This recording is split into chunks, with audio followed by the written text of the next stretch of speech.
Yo, we finally back with a video because we finally have fights after a boring week. Thank God we got fights again. Thank God. Because after last week we need them badly. Because last week sucked without fights. So, well, yeah, we back. We back with another breakdown of Volkov versus Rosenstrike. It's not a great card, but it's something. The pretty much you can do the same thing for 275 next week. Not amazing, but something. So, yeah, without really much more to say, the usual I almost did a recap. I remember I don't do that after a break, so you know what. By now, you know what happened on the last card, home in Vieira. But yeah, not much more to say. 100 subs go by the end of the year, and we back on these every week videos. So let's get into this breakdown. First fight on the card, and it's actually a very good fight to start the card. A very good prospect. Sorry, my voice is fucked right now. A very good prospect versus a vet who's on a nice roll, and we got cold-blooded Blanchfield versus J.J. Aldridge. So, and let's talk about the prospect, Erin Blanchfield. She is 2-0 in the UFC, pretty much winning the same way both times, just Habibing people, complete domination. She dominates Sarah Alpar in her debut, as you should, and then she completely dominated Miranda Maverick and at 269. So she's very dominant. She's the female Pat Sabatini, I guess you would say right now. Just a dominant wrestler, looking very good against the other unranked people. Very good prospect. If I remember, her hands ain't much to write home about, but they do the job. And yeah, she's good. She's gonna make you work to win a fight. Cause you're gonna be if you're winning a fight against Erin Blanchfield, you're stopping takedowns like a motherfucker. So gotta be ready for that. And now talk about JJ, the vet, who's actually on a very nice run right now. In the UFC, she's had a way longer UFC career. She is 4, 5, 6, 7, and 3. Very good record. She really doesn't have great wins. Polyana Viana, Courtney Casey, Vanessa Demopoulos, Jillian Robertson, just the ones with names. Her losses ain't much. Juliana Lima, no idea who that is. Macy Barber and Sabina Mazo. So she's beating very subpar fighters and losing to subpar fighters. like the best one she has, Polyana Viana. And fuck, if you watched her fight against Ricci, her fucking fight IQ's dog shit. So but in these last 3 fights against Courtney Casey, she looked very good. Against Demopoulos, she looked amazing. It was 30-25, and she just looked. That's hell of a. If you want to see a really weirdly great performance, watch Demopoulos versus Aldridge. If I remember correctly, Aldridge looked amazing. And against Jillian Robertson, she did, actually, what I was just saying about stopping takedowns, she did exactly that against Jillian and won, because Jillian Robertson ain't winning anyway besides a takedown. So, does say something.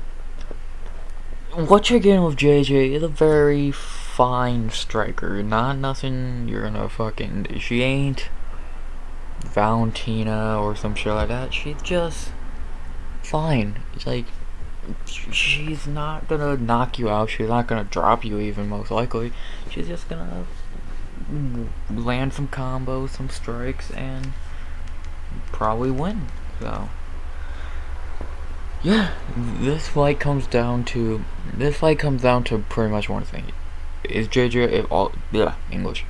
Does JJ Aldridge stop the takedown? If she does, then we get to see Earn's hands, and that could lead to either maybe she has really good hands and we'll show that, or she has bad hands and is gonna be takedown hunting like a motherfucker.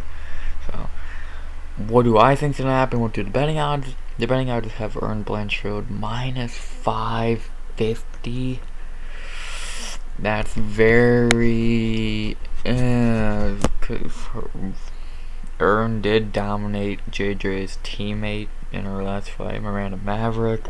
So I think Earn should be a favorite. Maybe I would say minus 250 at most.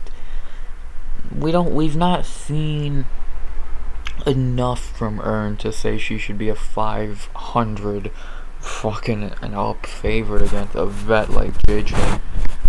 So it's kind of it's a weird. I do think Earn's gonna win, but I don't know if I would say minus 550. So, with that being said, I do think Earn's gonna do what she does, Nurmagomedov JJ Aldridge to a 30-27 decision, and get her third win in the UFC, going Earn Blanchfield by decision. About, I guess you would say, probably about 80-85% confident. So yeah, Earn Blanchfield by decision. Oh boy, this fight, easy names to say here. Next fight on the card, Andreas the Spartan Michulaitis versus Renat Gladiator Fakhretdinov. Yeah, I didn't say that last name right, but I tried. So, let's talk about Andreas Michulaitis.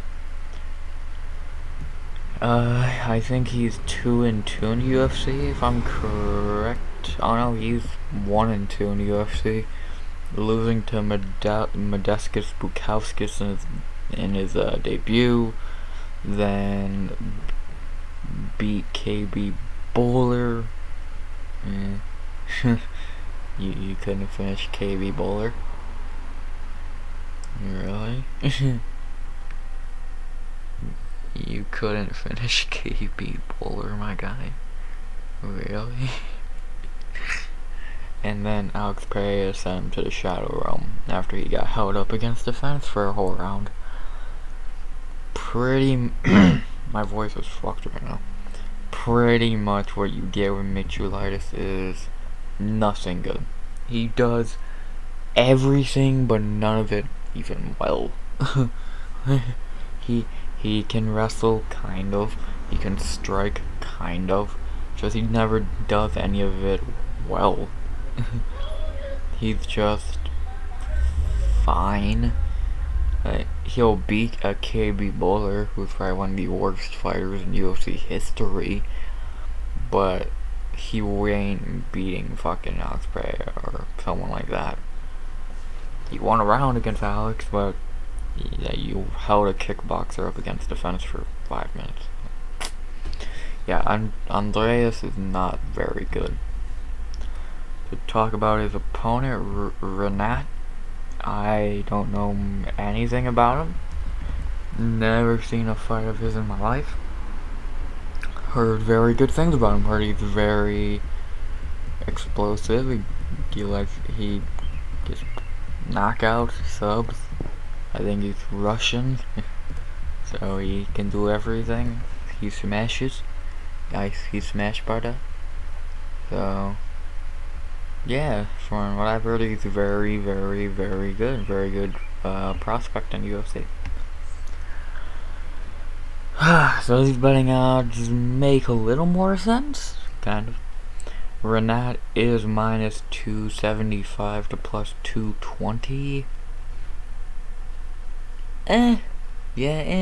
I'd say Renat minus 230 plus 200. Like, I think 275 is a little high, but I think I like 230. So, not saying I disagree with these odds. Again, I do agree Renat's probably gonna win, but yeah. I think 275 is a little. Yeah, it's occurred next week. With that being said, I am obviously going with Renat. I'm not fucking insane. But oh my god, I'm feeling a finish. I don't know why. I feel a finish. Yeah, I'm going to Renat by knockout in the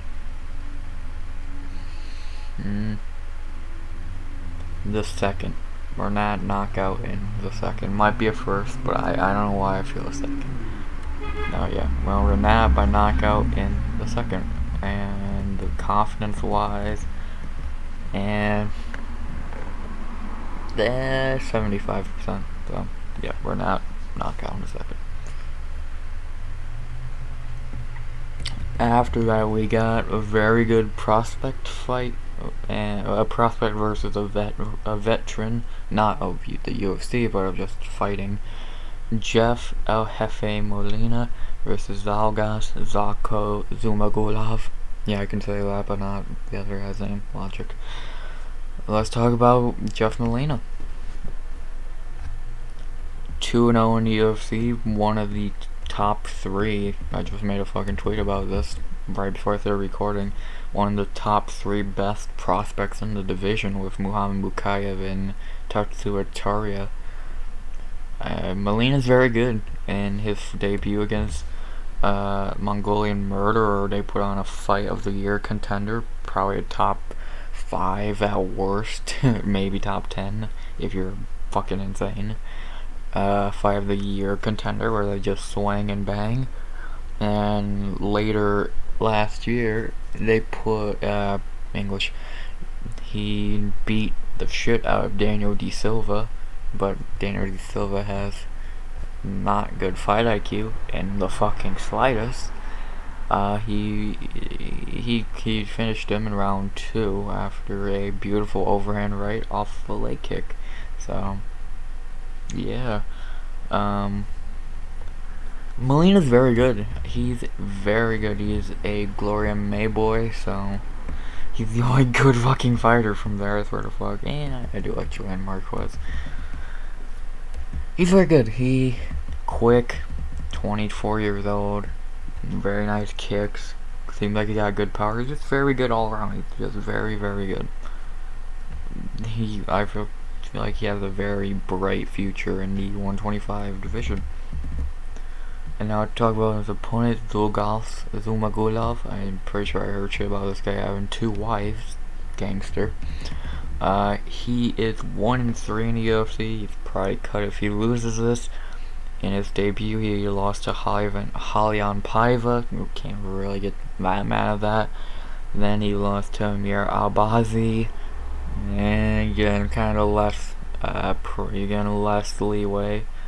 And then he beat Jerome Rivera, who hasn't, and then he lost to Manel Kopp. Can't really get mad at that. So, why the UFC's been trying to give this guy highly touted guys, two ranked guys, and a guy who was ranked in 2 divisions. I don't know. Like, looking at his record pre-UFC, yeah, he actually had some really good ones. Tyson Nam, Tagir Ulanbekov, and Ali Bakhtanov. You former flyweight in the division. Though he was coming off 3 very good wins, just then you threw him in there with even, I don't know if I would say better guys, but more highly touted guys, and he didn't look. If I remember, like the Paiva fight, he looked The Albazi fight, he looked and the Kopp fight, he just got dominated. Even Jerome Rivera fight, he didn't look that great. 3 against Jerome Rivera. So yeah, if Zugov loses this, he's definitely getting cut. He is 33. He'll be 1-4, and his he's fine. Just seems like he can't hang with these good fighters, like Paiva, Cobb, etc. So, the betting odds have Jeff Molina minus 190 plus 155. Yeah, thinking about it, I was thinking about like, should he be a smaller favorite than that, or a bigger favorite than that? I'm like, I think I like him at that number. I think I like him at my minus 190. I think it's a very good borderline 200. And I think it worked. So, I think Molina is probably going to take this win. He will probably just do what he has to do to get a decision. I don't see him finishing it. Maybe at the second or third if Zugov gasses badly, he could knock him, he'd get TKO or submission. I'm not betting on it, but if the odds look good for that, I guess a sprinkle on that wouldn't be the worst bet in the world. But what I think Molina's probably gonna get the decision win. I'm going Jeff Molina by decision. Very good prospect. Hope he does good things in the UFC. Seems like a good guy. So, Molina decision. Next up, a fight I could give less than a fuck about because I don't care for either guy. I don't think either is that good. Tony Gravely versus Johnny Kid Quevbo Mooney's Jr.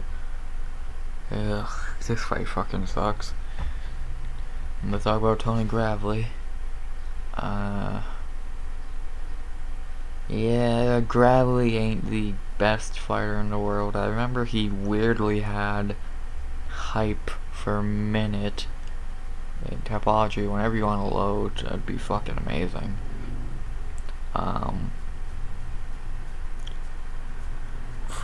Gravely did have hype for a very short time, I remember. I don't know why. But I remember Nate Maness completely ripped that to shreds. Gravely is 3-2 in the UFC. Lost to Brett Johns. And you can't. Brett Johns is very fine fighter, nothing special. So then he beat Grinaldo di Freitas, no idea who that is, and then knocked out Anthony Burchak again, who then he, like I said, got KO'd by Nate Maness, and then Simon Oliveira. That guy fucking sucks.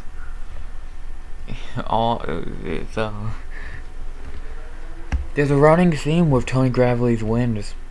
They all fucking suck. Anthony Burchak, who? Grinaldo di Freitas, who? And Simon Oliveira, who?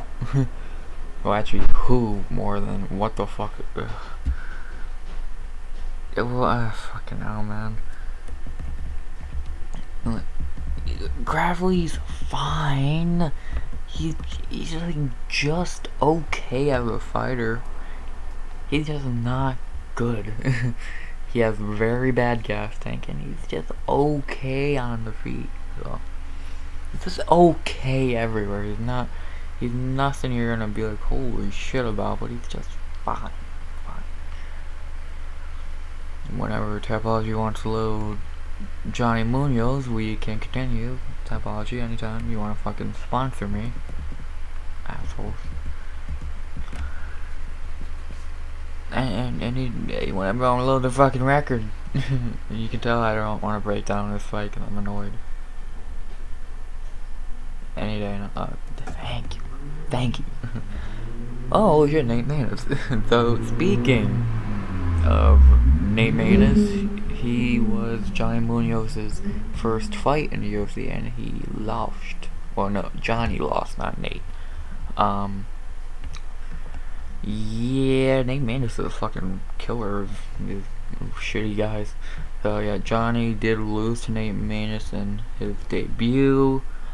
I don't really remember that fight, but I do remember his second UFC fight, almost a complete year later, against Jamie Simmons.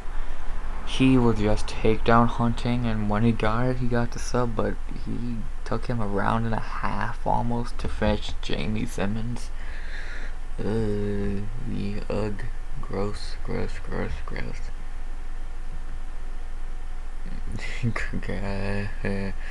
Yeah, this is a battle. This fight comes down to who sucks less. That sounds wrong, but do I care? No. Who sucks less, Gravely or Munoz?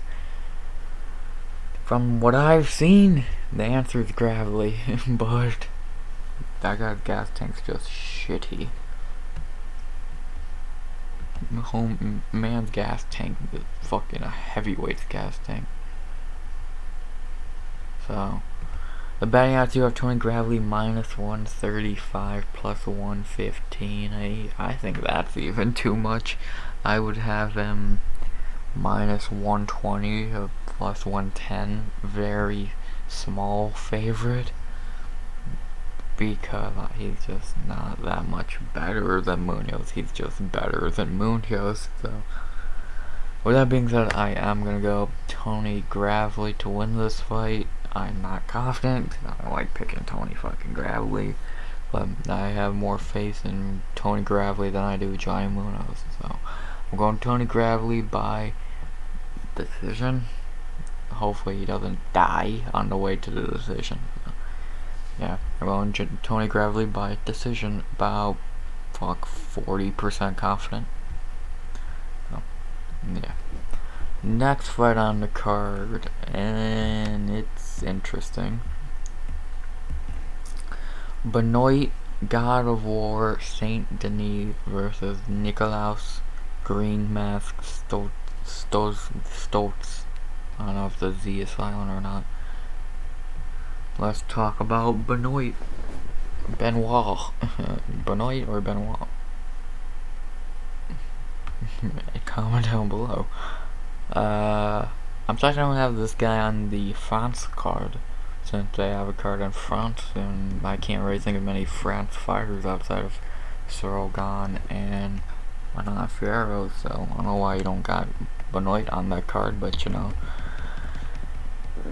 Well, in the only fight in the UFC so far against Zaleski,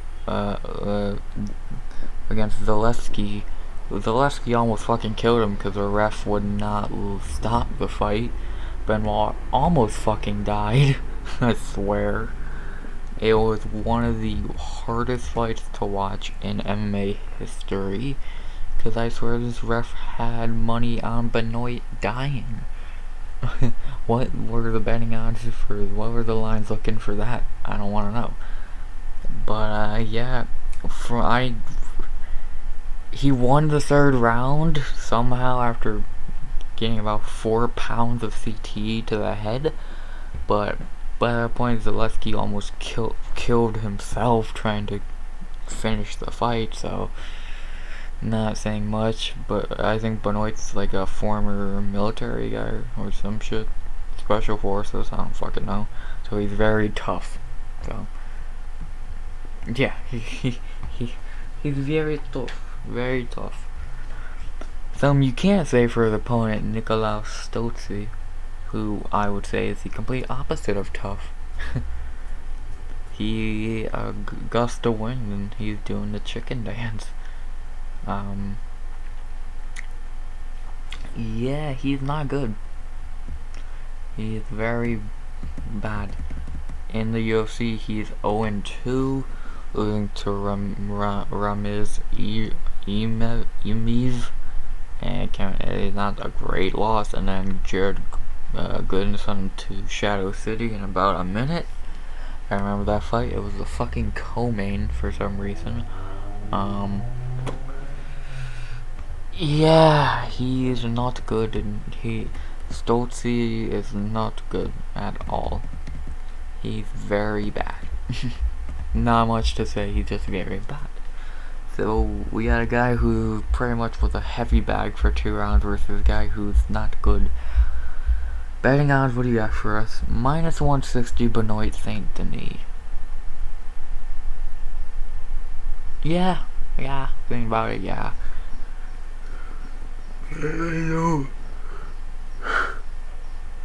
I don't hate it. I do agree Benoit should be the favorite, and I do think he's probably gonna win. So, with that being said, I am gonna go Benoit by. I trust Stoltze to make it 3 rounds. No, I'm going Benoit by decision. I'm about 55% confident. So yeah, Benoit by decision. After that, a fight I really don't know how to pick, really. This one has been flip-flopping in my mind all week. Damon the Leech Jackson versus Daniel the Determined Argueta. Who pulled out for Daniel to step in? I don't remember. I remember it was someone not nearly as good. Tapology, whenever you wanna not run like a fucking old lady, that'd be fucking great. Who pulled out? Derek Minner, yes. Yeah,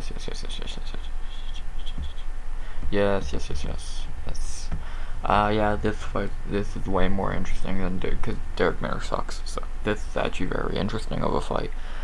Let's talk about the Leech, Damon Jackson, not Li Jingliang. Damon, you know you're getting with Damon Jackson. He's trying to wrestle you. He's trying to get you to the ground. He's trying to be as dominant as he can on his way to a decision. Fuck. Topology of these long ass time. They're boring the shit out of me.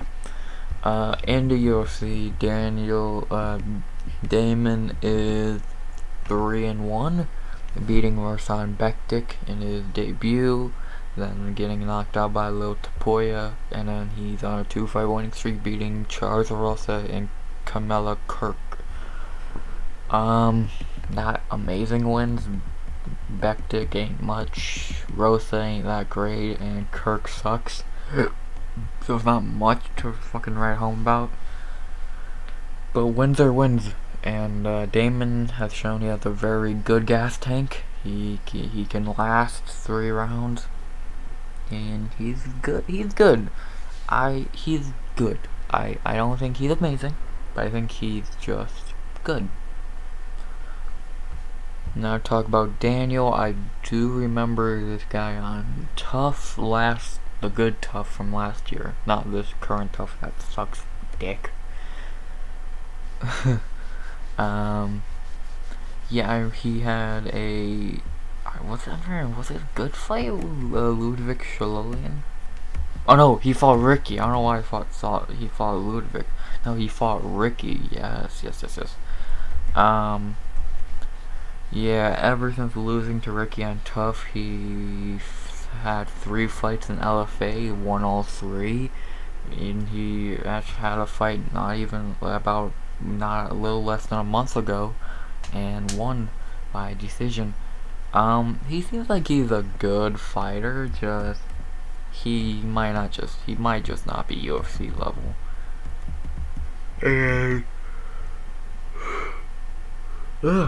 To pull Damon Jackson in your debut, something on short notice, is not good. Not good at all. I think the kid's good, just I think short notice, a deadly guy like Damon Jackson, is not looking too bright for a kid. Now, the betting odds are a little insane here, I won't lie. Damon Jackson minus 500 to plus 375. No, I would say Damon Jackson minus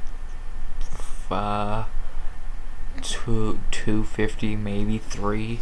500's insane. I don't think Daniel's gonna win. I don't think Daniel's gonna win, but saying he's completely out of it pretty much is just insane. So, yeah, I am gonna go Damon Jackson. But I think my answer 5 are fucking insane. Yeah, I'm going Damon by probably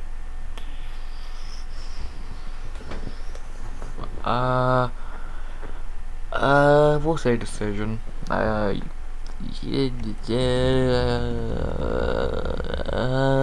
decision. Maybe I'll switch it come fight time, fight day or something. But I don't know. So yeah, I'm going Damon Jackson by decision as of right now. About 60% confident. So yeah. Second to last prelim. What are we, about 25 minutes in? So we're gonna half an hour and got these long ass fucking card. Next fight, I'm not gonna waste much time with this fight because I don't care. Joe Selecki versus Alex Leco de Silva. Let's talk about Joe Selecki. Pretty much what I said about Damon works for Selecki. He just wants to wrestle you. We've not seen his hands much, but when we have, they've looked alright. If I remember, they've looked like he can throw a punch. Yeah. In the UFC, he is 3-1. He beat Matt Winman, Austin Hubbard, and Jim Miller.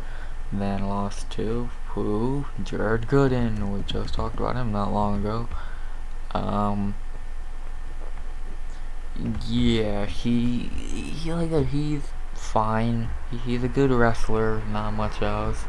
So I think he's 28, 20. Oh wow, I actually guessed that correctly. Yeah, he's still young. So he's still young. He can still develop, but right now his hands still need a lot of work. So yeah. And now for the opponent, Alex de Silva. Did someone pull out? Because why is Alex de Silva here? Like, you can tell when I don't give a fuck about these fights. I'm literally just fucking bored waiting for the shit to load.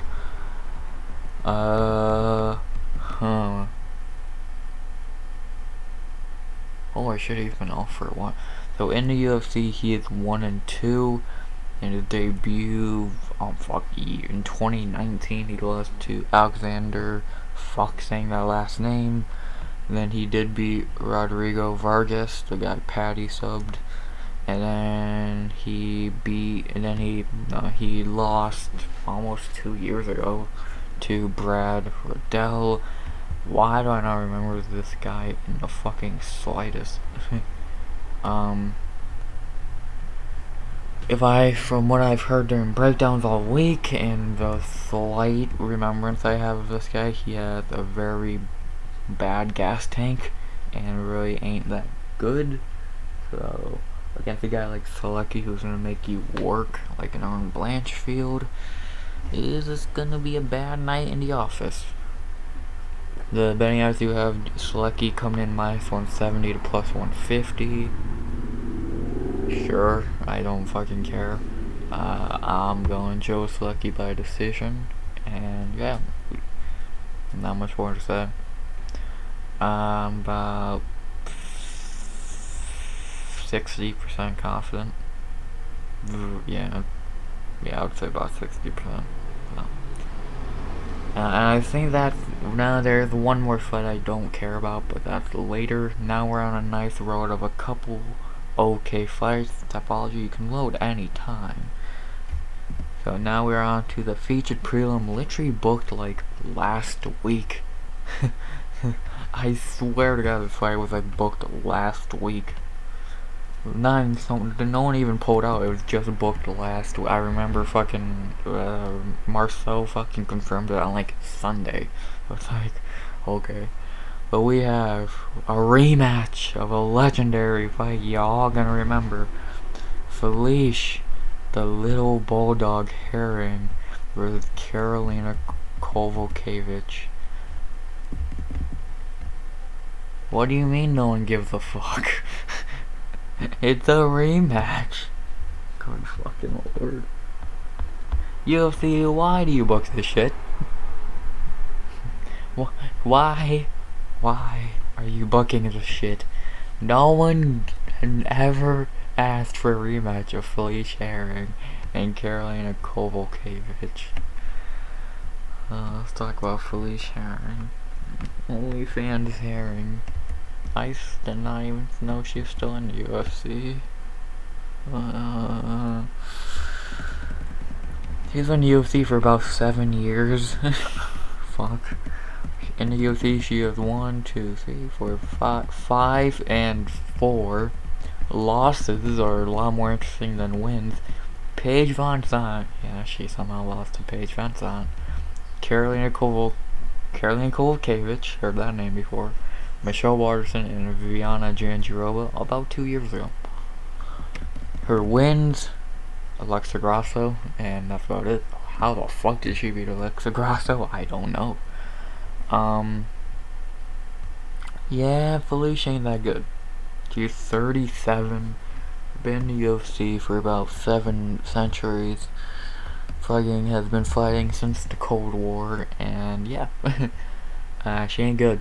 She's just not good at all. For her opponent, somehow sucks worse than she does. What do you think? After that last fight, yeah. The amount of L's that I just see are fucking insane. Why is this the featured prelim? Why is this on the card? Why is it not on the next Bellator card? I wouldn't put this shit past Bellator. Holy fuck the L's. Holy shit, Karolina, you're such ass. In the UFC, Karolina is she's been in the fucking UFC for like 8 years. 1, 2, 3, 4, 5. She's 5 and 7 in the UFC. Good fuck. Her last win was Felicia Herring, and since then she's been on a 5-fight losing streak. Jessica Andrade, Michelle Waterson, Alexa Grasso, Yan Xiaonan, and Jessica Panay. That Panay fight, she had the shittiest fight IQ I've ever seen. Her best win? How the fuck did she beat Rose? What? Joanna beat her so bad, now she's fucking friends with JJ. Logic. Polish Bara. JJ's fighting next week. At least we have one good Polish female in the UFC. Why the fuck am I breaking this down? I wanna break my face off a fucking table. The betting odds, Felicia Herring minus 125, slight favorite to plus 105. Do I have to pick this fight? I don't wanna pick either. They both suck. Felicia fucking, why, Dana?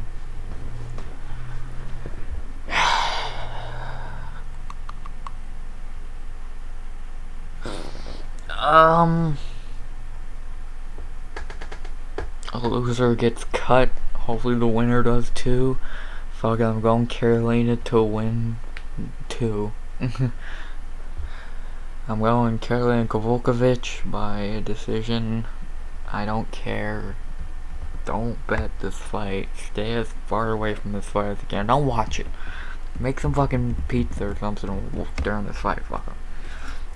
Well, after the prelims that fucking have ups and downs besides the fucking, we go to the main card, and it actually starts off with, finally, some people with fighting talent. Not seen that in a while on this card.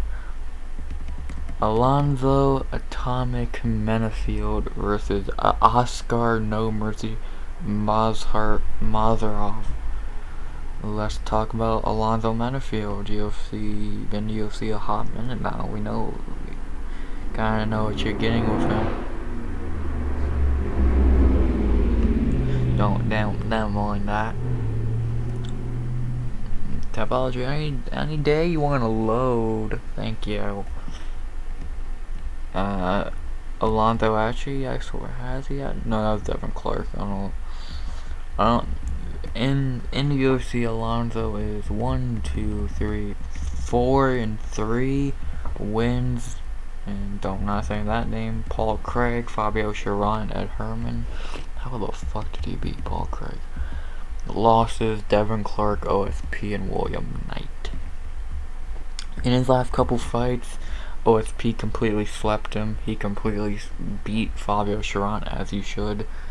Had a very decent fight with Ed Herman, and then William Knight won a very close fight. So, Manafield's fine. I would say borderline, like a top 15 guy at World Division. Like, if he was ranked at 15, so it wouldn't be the worst thing in the world. I could understand it. He's fine, but it's just, I don't know. He's just fine.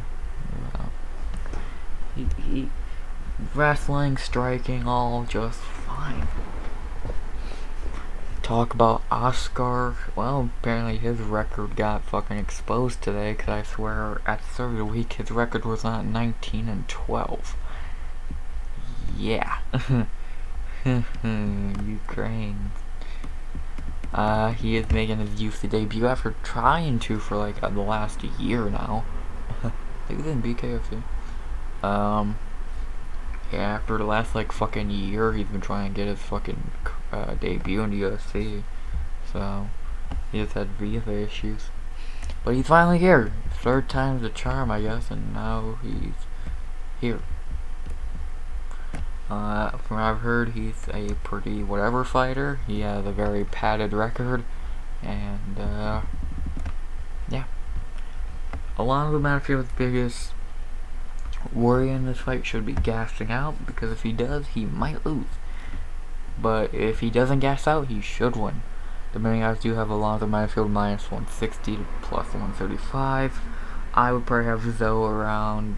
I think I'd move him up to maybe a 190, borderline 200. This Oscar guy doesn't seem like he's that good, so yeah.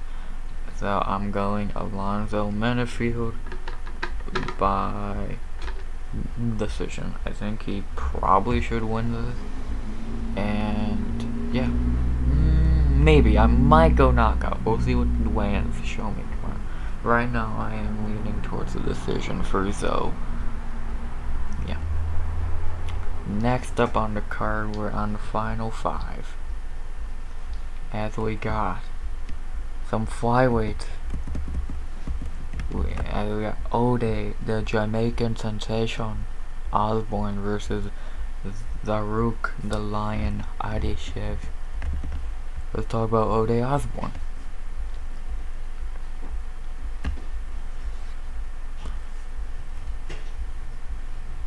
Ode's been in the UFC a hot minute now.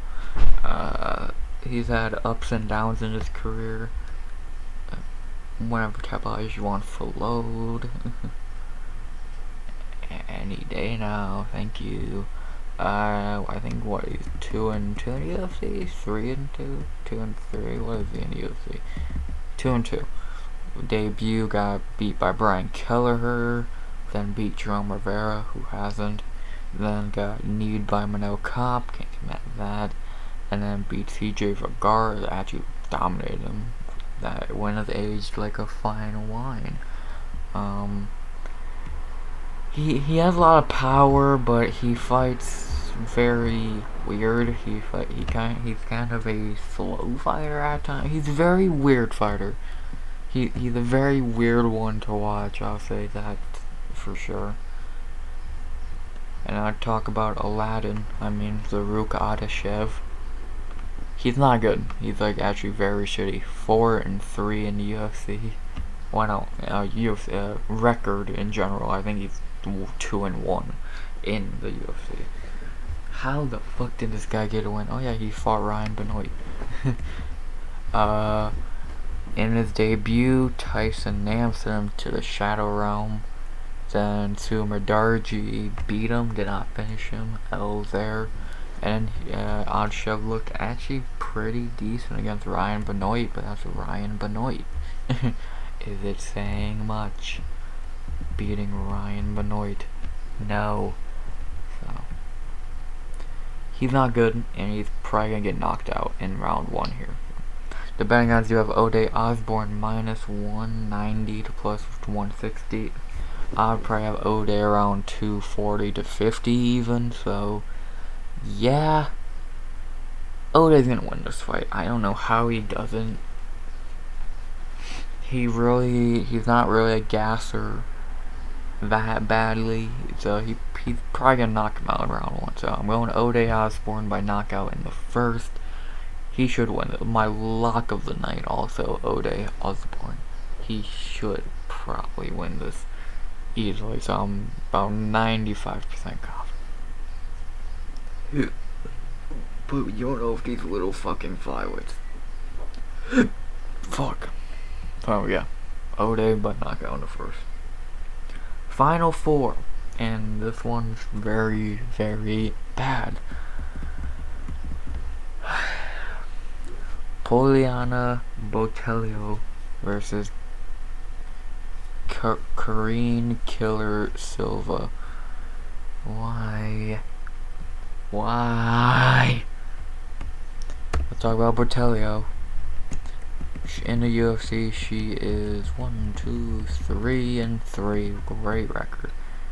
Beat nobody and lost to actual fighters with names.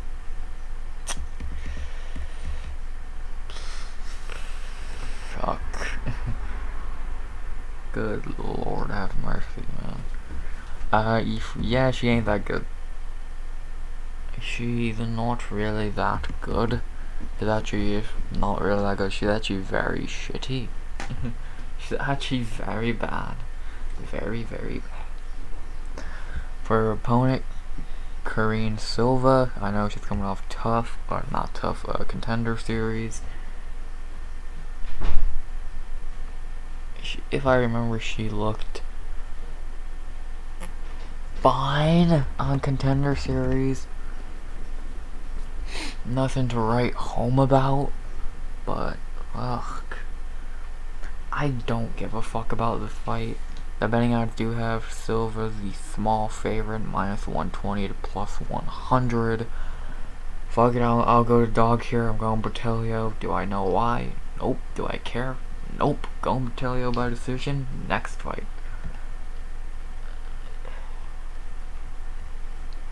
Next fight, the co-main to the co-main is probably gonna be an actual decent fight. Mike the Lone Wolf Trezano versus Lucas Almeida. Let's talk about Cowboy Hat himself.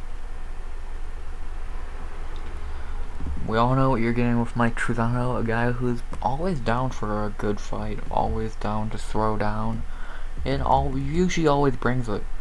In the UFC, he is 3-2. He won tough, beating some nobody. Then beat Luis Pena, lost to Grant Dawson, can't get mad at that. Beat Ludwig Klein, and then lost to Hakeem Dawodu, can't get mad at that. So his only 2 L's are to 2 very good fighters. So he's good. Trezano is very good, very lengthy. He's very good. For the opponent, Lucas Almeida, I don't know much about him. I'm guessing he's coming off of... No, he actually lost on the Contender Series, but then he got a win, and now did someone pull out? Someone must have pulled out, because why the fuck did this guy hit? No, they really booked this shit. Good job.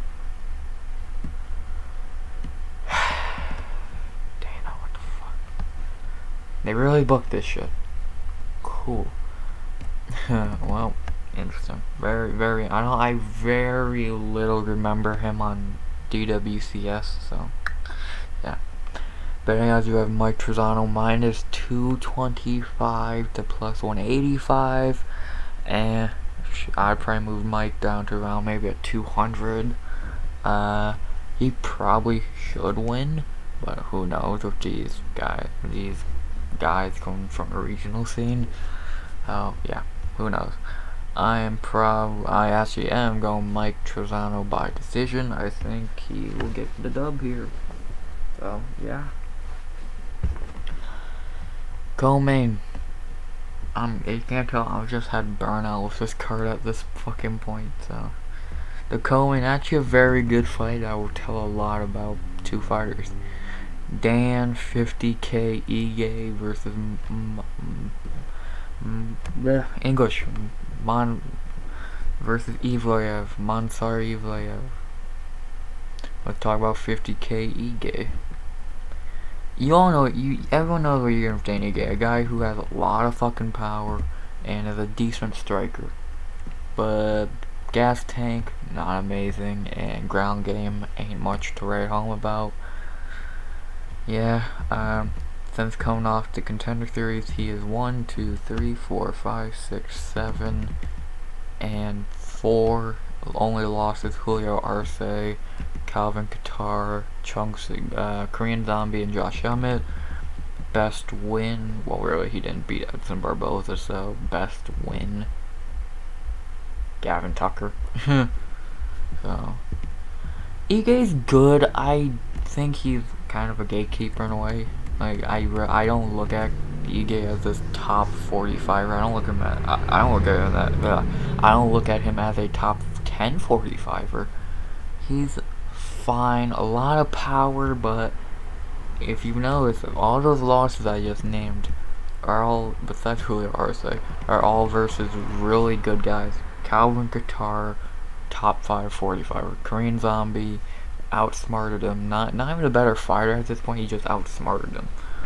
Josh Emmett was a very close fight, but Emmett just was better.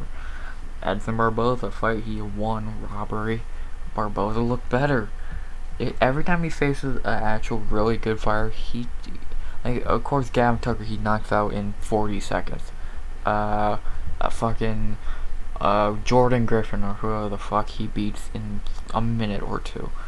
But well, it seems like every time he faces a real guy, like I just said, Emmett, someone like that, he kind of looks down to earth. So yeah. Let's talk about Evloev. 145's Russian annoyance. In the UFC, he is 5-0. Yes, he beat Sung Fu Choi, not saying that name, Mike Grundy, Nick Lentz, and Akeem Dawodu. In the Dawodu fight, he did gas very badly. In the Lentz fight, I remember it was a very good fight. Grundy is a good win. Yeah, he had decent wins. This is his first real challenge. I think Akeem Dawodu is very good, but I think this is Evloev's first real challenge. If he can get past Ige, if he enters the top 10, interesting. What the story of this fight is: can Ige hit Evloev when they're on the feet? And if not, Evloev probably is getting him to the ground and wrestling him. So the betting odds are a little fucking insane. -400 for Mansour Evloev to 300 to plus 310. I would have Evloev -190, 195. I think 400 is fucking insane. But yeah, I'm going Evloev by decision. I think he's just gonna wrestle him. Like, I think Ige's good, but I don't think he's gonna be able to hang with a guy like Evloev. So yeah, Evloev by decision. And we end the night on the main event, another Russian, and a biggie boy. As we got the two heavyweights who never fight the same fight to fight, because one fight they actually look very good, and the next fight they look very shit. Alexander Drago Volkov versus Jairzinho Biggie Boy Rosenstruik. Let's talk about Drago, aka only reason I'm good because I have height.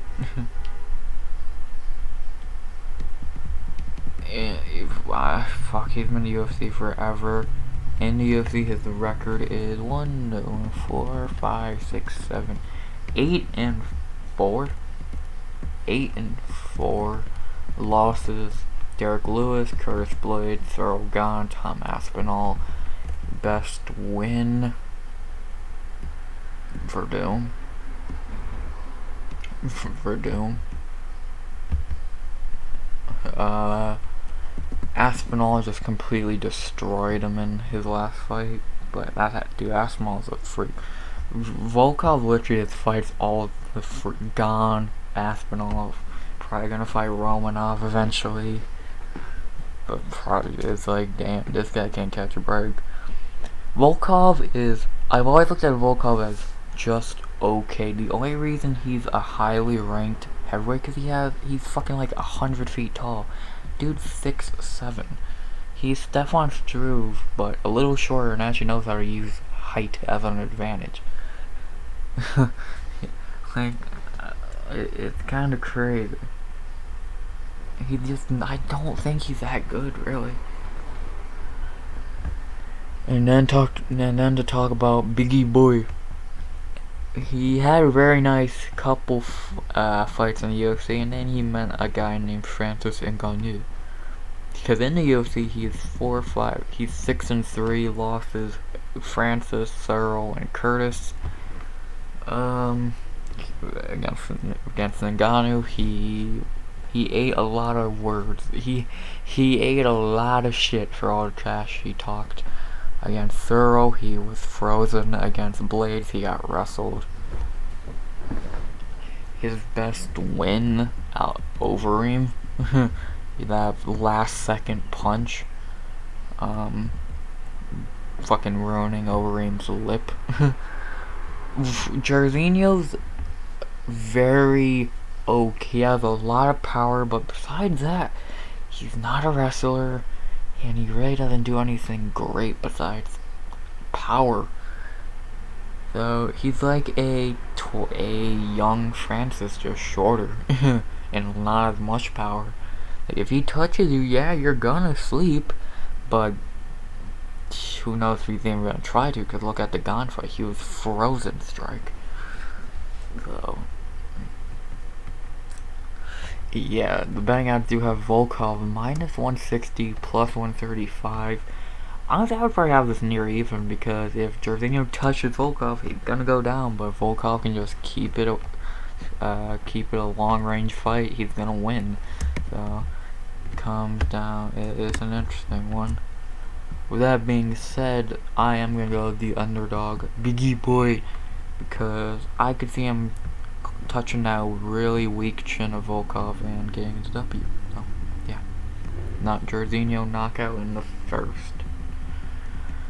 So I'll go with my picks one more quick time. Earn Blanchfield decision. Renat feeling a knockout in the second. Jeff Molina decision. Tony Gravely decision. Benoit Saint Denis decision. Damon Jackson decision. Joe Selecki decision. Karolina Kowalkiewicz decision. Alonzo Manifield decision. Ode Osborne lock of the night. Knockout in the first. Poliana Botelho decision, Trezano decision, Evloev decision, and Biggie Boy knockout in the first. Holy shit, 14 fights. Yeah, it's a very bad card, but we got a couple gems on it, and yeah, who knows? These shitty cards always turn out to be amazing for some reason. So yeah. With that being said, you'll hear from me next week for a recap of this card at the beginning of the video, and then a breakdown of UFC 275, Prochazka Teixeira, Shevchenko Santos, Jędrzejczyk, Zhang, fuck, should be Victoria Whitaker, but Robbie always has to get fucking hurt. But that's a different story for a different time, so not much more to say, guys. Hope you enjoyed the video. Tell me your picks down below. If you tell me you got any bets, anything like that, tell me what you think of the card. Tell me anything about MMA. What do you got going on? So, not much more to say, guys. As always, RX. Shitty card. Out.